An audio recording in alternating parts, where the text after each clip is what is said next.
Olá pessoal, sejam muito bem-vindos. Essa é mais uma aula da nossa apostila de questões discursivas, tá? Que a maioria de vocês já tem, porém, aqueles alunos que não têm apostila discursivas, que entraram depois do início do curso, tá?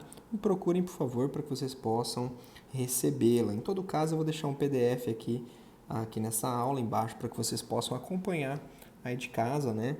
E poder resolver essas questões aqui. Beleza? Então vamos lá, primeira questão, selecionei a questão 16 da FAMEMA de 2016. Lembrando que estamos na parte de citologia, então vai ser uma revisãozinha já sobre o assunto de citologia. Então se liga lá. Analise o gráfico que ilustra as concentrações de sais minerais nos meios internos e externos de algumas células de um animal. Então temos aqui, analisando o gráfico de concentração da substância, cloro, o potássio e o sódio.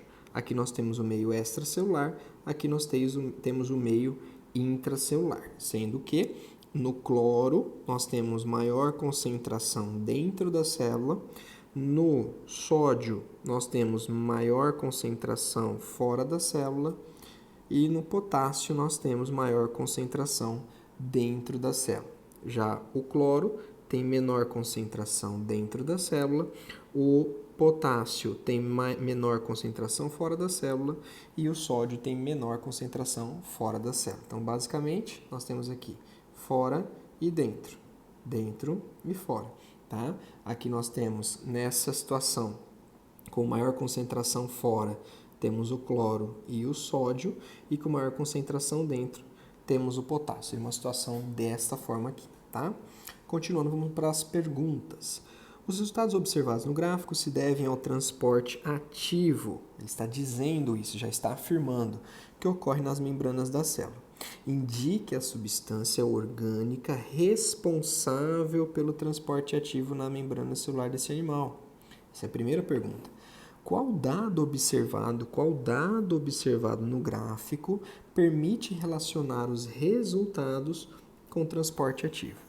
Então, basicamente, gente, qual molécula orgânica que está associada ao transporte ativo? Toda vez que a gente fala de transporte ativo, a gente sempre relaciona ao ATP, adenosina trifosfato, formado por um fosfato, por uma pentose do tipo ribose, por uma base nitrogenada do tipo adenina, tá? E nesse caso, isso aqui é um ácido nucleico, né?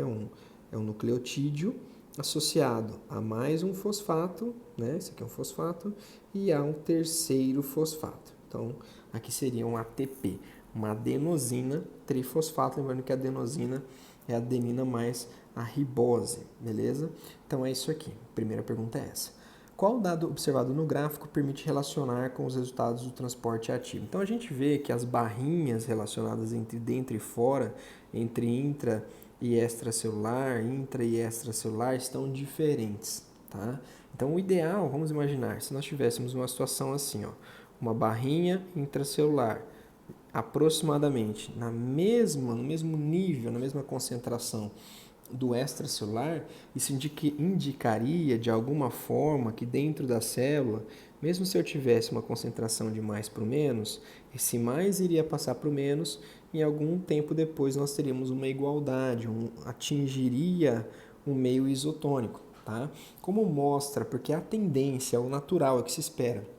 Como mostra que aqui nós temos uma diferença dessas barras, isso indica que essa diferença é mantida por alguma coisa. E essa coisa é o quê? É o transporte ativo, tá? Então essa diferença que existe entre as barrinhas, ela é a responsável, ela é indica a ocorrência do transporte ativo. Então, por exemplo, quando ele fala qual dado observado no gráfico, essa diferença de concentração. Tá? Aqui eu vou ler para vocês o gabarito oficial da questão para acertar as nossas ideias. Letra A. A molécula orgânica responsável pelo transporte ativo é o ATP. É possível inferir que nesta célula está ocorrendo transporte ativo, uma vez que o gradiente de concentração do sódio, do cloro e do potássio está muito diferente do meio externo para o meio interno. Isso é, algum processo está acontecendo para que a concentração desses sais não se iguale por transporte passivo. Então, basicamente, a nossa explicação, tá, colocada de maneira literalizada para que você possa responder essa alternativa com muita objetividade e eficiência, que é o que a gente quer, tá? A letra B fica assim. O transporte ativo ocorre principalmente na dependência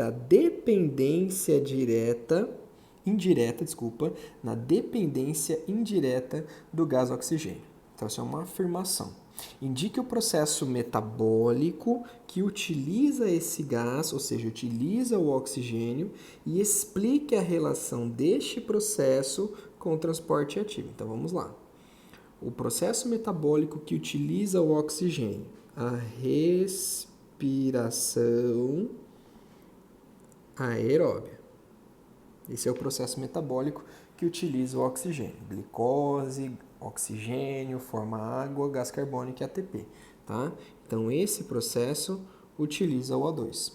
Ponto. Essa é a primeira pergunta. Tá? Agora, explicar a relação desse processo com o transporte ativo. Esse processo de respiração aeróbica produz O2. Este O2, consome O2, não produz O2, tá, gente? Quem produz O2 é a fotossíntese. Ele consome O2, o O2 participa do processo aeróbico. Consequentemente, após a participação do O2, da respiração, isso vai acabar gerando ATP, por todas aquelas formas que nós vimos, a glicólise, ciclo de Krebs, cadeia respiratória, quebra da glicose, né? E assim por diante. E esse ATP vai ser fundamental para o transporte ativo, para a bomba de sódio e potássio. Agora vejam, o oxigênio, ele não atua, ele não afeta diretamente o transporte ativo. Então, por isso que ele diz que o transporte ativo, ele tem uma dependência indireta do oxigênio, porque o transporte ativo, na verdade, depende do ATP. Só que o ATP depende do O2. Ah, mas é claro, existe a produção de ATP sem respiração? Existe, a chamada fermentação. A fermentação também produz ATP, tá? Só que em quantidades muito menores. Se não fosse a produção de ATP pela respiração, nós não teríamos condições de realizar o transporte ativo. Tudo bem? Então é isso. Espero que vocês tenham gostado dessa explicação, anotado tudo certinho. Vamos passar para a próxima questão. A próxima questão que eu escolhi é a questão 19 da FUVEST. O sulfato de vincristina é uma substância usada para o tratamento de tumores. Esse quimioterápico penetra nas células e liga-se à tubulina, impedindo a formação de microtúbulos. Que processo celular importante para o tratamento é bloqueado quando não se formam microtúbulos? Primeira pergunta. Como os microtúbulos participam desse processo? Tá? Então, essa é a primeira pergunta que nós vamos responder aqui, certo? Vamos lá, gente. Sulfato de vincristina é uma substância usada para tratamento de tumores. Tumor, normalmente, né, é um processo, né, não pode dizer isso aqui, ele é formado por milhares, milhões de células. Então, isso aqui a gente tem a ver com divisão celular, certo? A divisão celular que está ligada com o tumor é a mitose, porque é uma onde as células se reproduzem rapidamente, dividindo-se e gerando células idênticas, tá? Então, a quimioterapia consiste nessa substância bloquear a tubulina. A tubulina forma microtúbulos, ok? Que processo celular importante para o tratamento é bloqueado? Então, é bloqueado o quê? A mitose, tá? A divisão celular, mitose. Quando nós formamos microtúbulos. Como os microtúbulos participam desse processo? Então, vamos lembrar que lá na mitose a gente tem os cromossomos, tem os centríolos, né, que ficam ali nos cantinhos, e lançam esses microtúbulos, esses chamados fusos, para capturar os cromossomos que ficam ali, tá, na região, na placa equatorial da célula. Tá? Então, nesse caso, realiza-se uma mitose, as cromátides irmãs são separadas e a célula se divide. Como o câncer, o tumor, depende diretamente disso, né? Um tumor cresce diretamente associado à mitose, quanto mais mitose existir, maior o tumor vai crescer e corre risco ainda dele se separar, dele se migrar, né? Acontecer a chamada metástase né? Que é quando ele cai na corrente sanguínea, ele passa de um local para o outro e a gravidade da situação aumenta muito mais. Tá? Então, usando esse medicamento, bloqueando, né, vamos colocar assim, ó, impedindo que haja a proliferação desses microtúbulos, tá? Você consegue evitar ou diminuir o tamanho do tumor com mais facilidade. Se for bloquear, você não vai mais ter esses microtúbulos, os cromossomos não vão separar e a mitose não vai finalizar, tá bom? A letra B. Para o tratamento, o quimioterápico pode ser colocado dentro de lipossomos. O que são lipossomos, professor? Nunca ouvi falar. São vesículas limitadas por bicamada de constituição lipoproteica. Opa, peraí, esse bicamada lipoproteica eu já ouvi falar. Que estrutura celular tem composição semelhante ao lipossomo? Traduzindo, que estrutura celular tem uma bicamada lipoproteica? A membrana plasmática, obviamente, tá? A membrana plasmática. Então, quando o cara coloca, por exemplo, ele quer acessar uma célula cancerígena, certo? Se ele pegar esse medicamento e colocar dentro de um lipossomo, e aqui dentro eu colocar o medicamento, tá? O que vai acontecer? Esse lipossomo, ele vai chegar na célula tumoral e ele vai se fundir com muita facilidade aqui. Ele vai se fundir e vai jogar o medicamento dentro da célula tumoral. Isso aí vai atacar diretamente a célula tumoral e tende a diminuir os efeitos colaterais da medicação, tá? Hoje o tratamento de câncer, a quimioterapia é muito mais avançada do que 20 anos atrás, 10 anos atrás, vamos voltar muito tempo, 10 anos atrás, tá bom? Então essa seria a explicação da questão 19, que eu vou ler para vocês o gabarito oficial, né, a resolução, para que vocês possam acertar as ideias aí na hora da escrita. Então, letra A. O processo bloqueado é a mitose. Nesse processo, os microtúbulos participam da formação das fibras do fuso mitótico e, consequentemente, na disjunção das cromátides na anáfase, ou seja, na separação dos cromossomos. Não precisa, tá, gente? Necessariamente está igual essa resposta. Então, você não escreveu disjunção das cromátides da anáfase, mas você escreveu que os microtúbulos são responsáveis pela formação de fuso e a separação dos cromossomos, está a mesma coisa, está certo. Letra B. A estrutura celular que tem a composição semelhante ao lipossomo é a membrana plasmática. O que promove a interação entre ambos, tá, é a constituição lipoproteica que permite a fusão do lipossomo com a membrana, assim possibilitando a entrada do quimioterápico na célula. Tudo bem? Então, vamos para a próxima questão. A próxima questão é a questão 20 da Unicamp. É uma questão que teve um pouco de polêmica na época. Vou mostrar por quê. As células apresentam estruturas e funções diferenciadas de acordo com o organismo ou tecido que se encontram. Um enunciado bem simples, né, e introdutório mesmo, porque ele não tem nenhuma informação importante. Olha só, olha a polêmica. Desenhe uma célula que contenha as organelas responsáveis pela respiração, pela fotossíntese, pela transcrição do RNA e pela síntese de proteína, tá? Então, essa é para você desenhar uma célula. Agora, veja a questão. Vou desenhar uma célula, tá bom? Então, basicamente, vou começar com esta célula. Vou desenhar tudo da mesma cor. Vou desenhar uma membrana plasmática, tá? Porque a célula sempre começa com uma membrana plasmática. Vou desenhar aqui uma carioteca, tá? O material genético aqui dentro.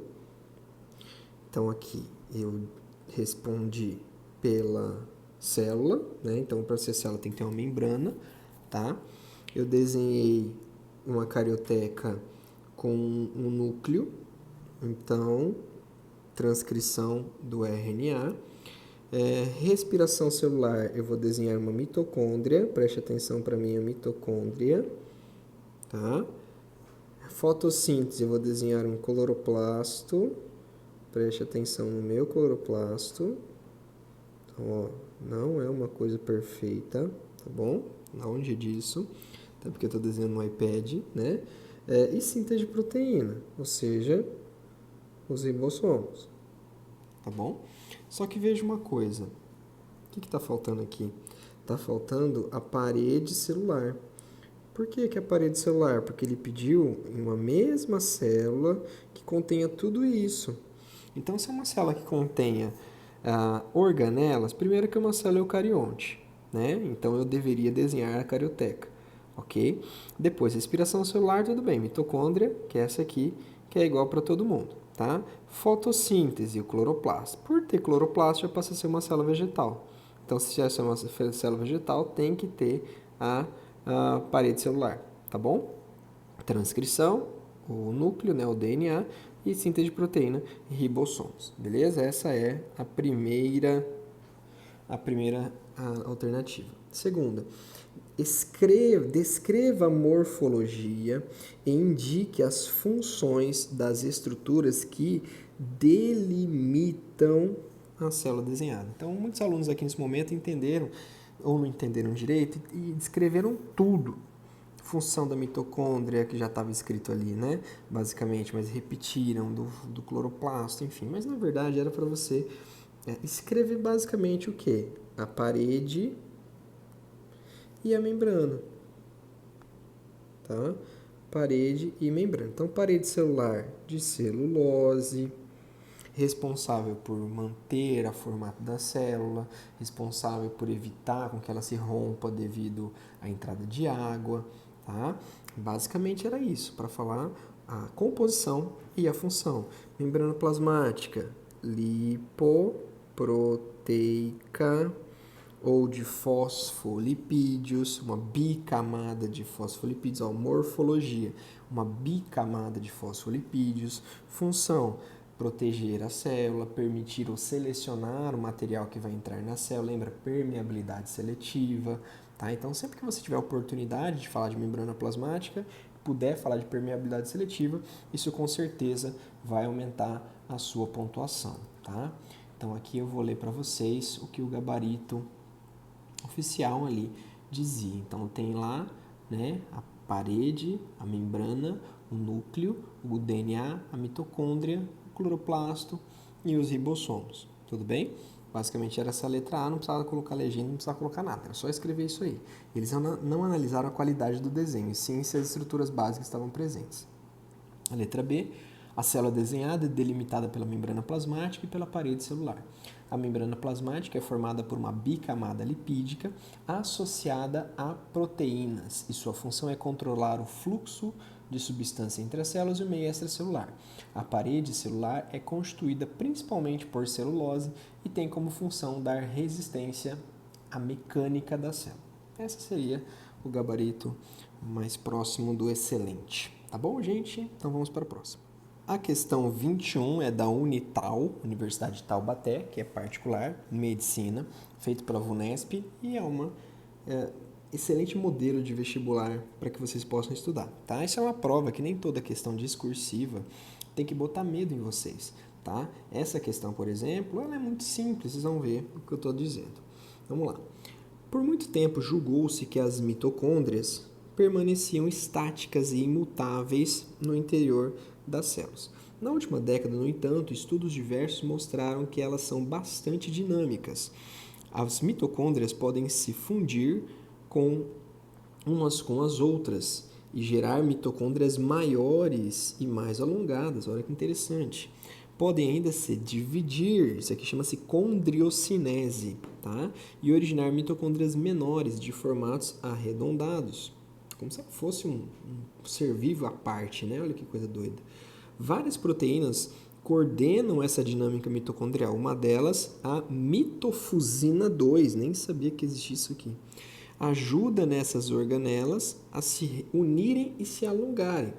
Já a proteína DRP1 é fundamental para as mitocôndrias se dividirem e originarem organelas menores. Aqui ele tirou do texto o destino das células e a forma e tamanho de mitocôndrias influencia no amadurecimento celular, da revista de pesquisa FAPESP, que é uma excelente fonte de pesquisa para vocês, tá, gente? Então, quando vocês quiserem se atualizar, fazerem aquela hora de leitura que vocês devem ter todos os dias, tá? Aconselho vocês a entrarem nesse site Revista FAPESP, porque tem muita coisa interessante, inclusive que universidades usam como base dos seus textos e perguntas. Esse aqui é um grande exemplo disso, tá? Então vamos lá. Por sua plasticidade e importância metabólica, para quem não sabe o que é plasticidade é a capacidade de ter várias formas, tá? As mitocôndrias têm atraído a atenção de muitos pesquisadores. Sobre essas organelas, responda as questões que se seguem. Gente, tem esse texto aprofundado, com proteínas diferentes, funções que eu nunca vi falar, mas olha o que ele vai te perguntar. Qual é o papel desempenhado pelas mitocôndrias? Tá? A variação de mitocôndrias contra a forma, tamanho, número se deve a quais fatores? As mitocôndrias são características de quais grupos de organismos e quais são as evidências da teoria da endossimbiose? É muito mais simples do que a gente imagina, tá? Tanto que você pode pausar esse vídeo nesse momento e tentar fazer sozinho, beleza? Olha lá. Qual o papel das mitocôndrias? As mitocôndrias são responsáveis pela produção de energia, pela produção de ATP, pela respiração celular, tá? Eu posso dizer vários papéis dela. Respiração celular, produz ATP, energia, tá? Tudo isso aí você pode citar na sua resposta, de maneira organizada, tá bom? A variação das mitocôndrias quanto a forma, tamanho e número por tipo celular se deve a que fator?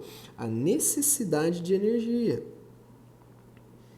Necessidade de energia. Ou seja, se eu tenho células que precisam de muita energia, como os músculos, consequentemente eu vou ter mais mitocôndria. Se eu aumento a intensidade de exercício, se eu aumento a necessidade de energia dos meus músculos, as mitocôndrias tendem a aumentar. Agora, se eu tenho algum tecido, alguma célula que tem pouca utilização energética, por exemplo, ossos, né, eu vou ter uma quantidade de mitocôndrias muito inferior. Então, essa relação de aumentar ou diminuir o número, tamanho e forma tem a ver com a necessidade energética da célula. As mitocôndrias são características de quais grupos de organismos? Olha que coisa besta, né? Simples. Os eucariontes.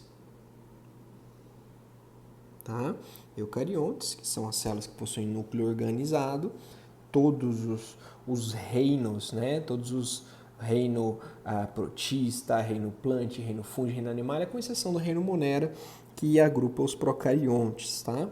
E quais são as evidências da endossimbiose? Então, se a gente lembrar de endossimbiose, a gente lembrar um pouquinho aqui da mitocôndria, né? A mitocôndria tem uma membrana dupla. A membrana dupla significa que a membrana externa é do fagossomo e a membrana interna é do procarionte. A mitocôndria tem cristas mitocondriais que lembram os mesossomos das bactérias. A mitocôndria tem DNA próprio. A mitocôndria tem ribossomos próprios. A mitocôndria, ela produz suas proteínas. A mitocôndria tem a capacidade de se dividir, como mostrou aqui, como se fosse um organismo independente.